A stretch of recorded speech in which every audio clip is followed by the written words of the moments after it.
بسم اللہ الرحمن الرحیم۔ محمد گلزار شاہد، سوائل مائکروبیولوجسٹ۔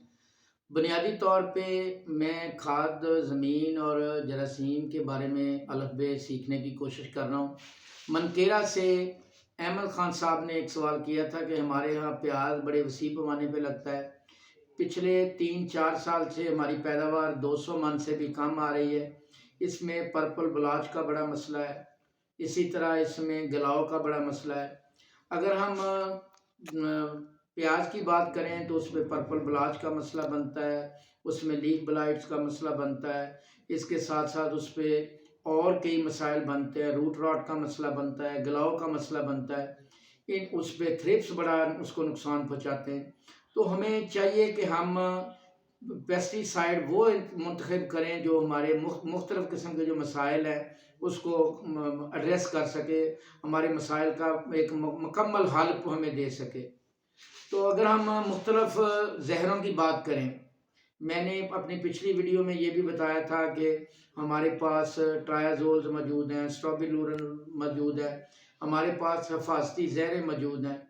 تو دیکھنا یہ پڑے گا کہ ہم نے جو ہمارے پاس مسئلہ ہے اس کے مطابق ہم نے استعمال کون سی چیز کرنی ہے۔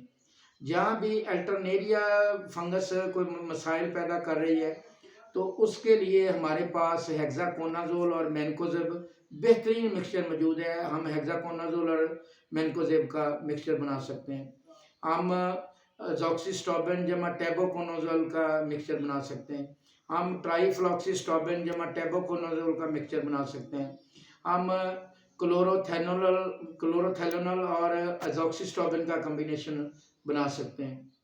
جہاں پہ ہم دیکھتے ہیں کہ فیوزیریم مسائل پیدا کر رہی ہے یا اسی طرح ملٹیپل مختلف قسم کے مسائل ہیں تو وہاں پہ ہم تھائیوفینیٹ میتھائل کو استعمال کر سکتے ہیں۔ فلو ڈائی آکسنل جو ہے، جتنی بھی زمین سے ریلیٹڈ مسائل ہیں اس کے لیے ہم تھائیوفینیٹ میتھائل جو ٹاپسن ایم وغیرہ کی صورت میں، یا فلو ڈائی آکسنل جو ہے یہ غالباً سلیسٹ کی صورت میں سنجنٹا سی ٹریٹمنٹ کے لیے غالباً دے رہی تھی، اب پتہ نہیں مجھے دے رہی ہے کہ نہیں، فلو ڈائی آکسنل کو استعمال کر سکتے ہیں۔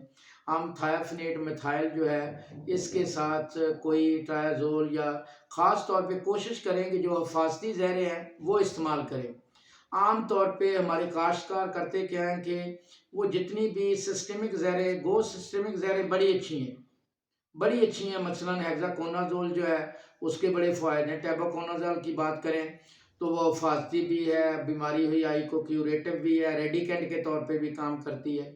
لیکن جتنی بھی سرایت پذیر سسٹمک زہریں ہوتی ہیں ان کے خلاف قوت مدافعت بھی جلدی آتی ہے، کیونکہ یہ ٹارگٹ سپیسیفک ہوتی ہیں۔ یہ آپ کی فنگس یا بیکٹیریا کی جتنی بھی اس طرح کی زہریں ہوتی ہیں یہ صرف ایک اس کی سائٹ کو بلاک کرتی ہیں، تو فنگس یا بیکٹیریا کے کرتا ہے اس پاتھ وے کو وہ چھوڑ کے نیا پاتھ وے بنا کے وہ آگے سروائیو کر جاتا ہے۔ لیکن جو حفاظتی زہریں ہوتی ہیں عام طور پہ یہ ملٹی سائٹس کو ٹارگٹ کرتی ہیں، ان کے خلاف قوت مدافعت نہیں آتی۔ اس سلسلے میں آپ کے پاس انٹراکال ہے، مینکوزیب ہے، ان زہروں کو اگر آپ اپنے مکسچر میں استعمال کریں گے تو وہ آپ کے وہ مکسچر جو ہیں وہ زیادہ مؤثر ہوں گے اور وہ زیادہ فائدہ دیں گے۔ آپ تھرپس کے خلاف کلورفیناپائر وغیرہ جو ہے اس کو استعمال کر سکتے ہیں، کلورفیناپائر وغیرہ مختلف مکسچر میں آ رہی ہے اس کو استعمال کر سکتے ہیں۔ تو اس طرح کے مکسچر استعمال کر کے آپ اپنے جتنے بھی پیسٹ ہیں ان کو بہتر طریقے سے کنٹرول کر سکتے ہیں۔ فنگس کے حوالے سے میں نے بہت سارے دوستوں سے سیکھا ہے، لیکن رانا امجد صاحب جو میرے گجرانوالہ میں کاشتکاری کرتے ہیں، شیخوپورہ کے رہائشی ہیں، آج کل مٹیاری میں وہ کاشتکاری کر رہے ہیں، تو انہوں نے آج سے 12-13 سال پہلے بڑی اچھی تعریف کی تھی کہ فنگس اور بیکٹیریا، انہوں نے بتایا تھا جی میں تو میٹرک پاس ہوں، پڑھا لکھا نہیں ہوں، لیکن اس کو میں سمجھا ایسے ہوں کہ فنگس اور بیکٹیریا ایسے پہلوان ہیں کہ جب یہ بٹن کھول رہے ہوں اسی وقت ان کو دبا لیں، جب یہ بٹن کھول کے باقاعدہ طور پہ کپڑے اتار کے لنگوٹ کس کے اور تیل شیل مل کے بیٹھ کے لگا کے یہ سامنے آ جائیں تو پھر ان کو کنٹرول کرنا مشکل ہے۔ اور یہ بالکل ان کی تعریف اتنی آئیڈیل ہے کہ یورپ میں جہاں پہ ڈرونز موجود ہیں، سینسر موجود ہیں، جہاں پہ بیماری جیسے شروع ہوتی ہے اسی وقت ان کو پتہ چل جاتا ہے، وہ بھی حفاظتی زہریں استعمال کرتے ہیں۔ جب بھی موسم سازگار ہو فنگس کے لیے آپ کو حفاظتی زہر کرنا ہی مناسب ہے۔ فنگس جب ہمیں نظر آتی ہے اس وقت تک 15-20 دن پہلے آ کے وہ ہمارا نقصان کر چکی ہوتی ہے، اس وقت لکیر پیٹنے والی بات ہے سانپ گزرنے کے بعد۔ آپ فنگس کو کنٹرول کرنا ہے تو آپ کو موسم کو فنگس کے لیے سازگار دیکھتے ہوئے فوری طور پہ حفاظتی سپرے پہ آنا پڑے گا۔ اللہ تعالیٰ میرا آپ کا حامی و ناصر ہو۔ خدا حافظ۔